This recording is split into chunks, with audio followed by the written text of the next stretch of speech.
Hello everybody, hey! Welcome to Tropical Broadstairs. Note the pineapple in the background for effect.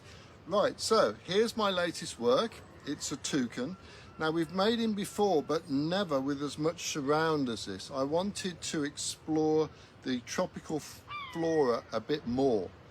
And in a way, it's a bit of a green version of the octopus and the lobster that we've seen. So in no way is it meant to represent real flowers, real leaves, but I'm trying to evoke that feeling of the warmth of the tropical rainforest where Mr. Toucan lives.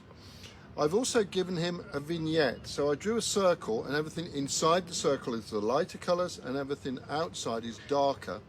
And it's kind of reminding me of the slow fades that you get at the end of silent movies. So there's something quite cinematic or theatrical about it, which I really love. I think it's a great success. I love it actually. I think it's one of my best ones, but then again, I always say that. Okay, as usual, there's an accompanying verse which goes like this. The toucan. Toucan likes it where he lives. He doesn't care for migration. He just sits there looking smart, a toucan of admiration.